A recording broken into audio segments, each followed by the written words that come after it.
কুল আরাআইতুম in আহলাকানি আল্লাহু ওয়া মান মাইয়া আও রাহিমানা ফামান ইউজিরুল কাফিরিনা মিন আযাবিন আলীম।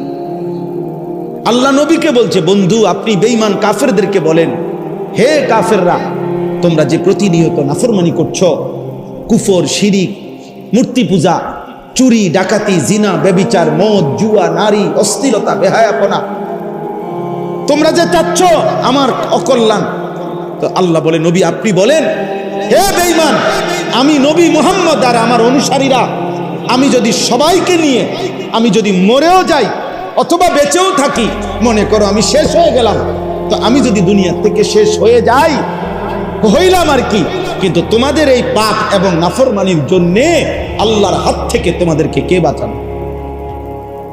এটা কোরআন শরীফের আয়াত।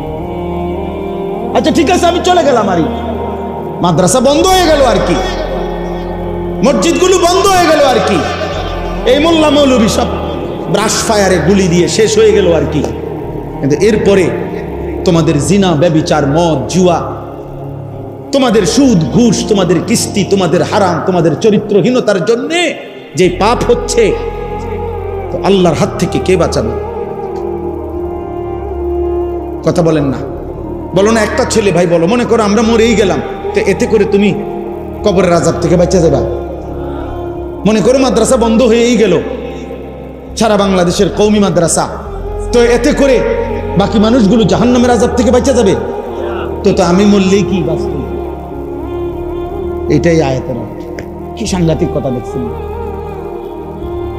ইন আহলাকানি আল্লাহু ওয়া মান মাইয়া আও রাহিমানা ফামান ইউজিরুল কাফিরিন। আল্লাহ আমাদেরকে মাফ করে দেন। চলো ভাই, আল্লাহর দিকে ফিরি। আগামীর পৃথিবীতে ইসলামই আমাদের শেষ ঠিকানা, আল্লাহর সেজদাই আমাদের শেষ গন্তব্য, সেজদাই আমাদের কামিয়াবি। হাদিসের মধ্যে আছে, নবীজি বলেন, বান্দা যখন সেজদা করে ফাজাআলা শাইতানু ইয়াবকি ইতাযালা শাইতানু ইয়াবকি। নবীজি বলেন, বান্দা যখন সেজদা করে, ইমানদার, খোদার কসম, নবীজি বলেন শয়তান তখন কাঁদতে থাকে। ইয়াবকি, শয়তান কাঁদে, শয়তান কাঁদে কেন? নবীজি নিজে বলছে, শয়তান তখন বলে, হায় হায় আল্লাহর বান্দা, এটা সেই সেজদা যে সেজদাটি না দেওয়ার কারণে আমি চির বিতাড়িত হইলাম, এটাই সেই সেজদা যা দেওয়ার কারণে তুমি এখন আল্লাহর প্রিয় হয়ে গেল। ওই সেজদার দিকে তাকাইল। এটাই তো নিয়ম। মানুষ পিছনের কথা মনে পড়ে,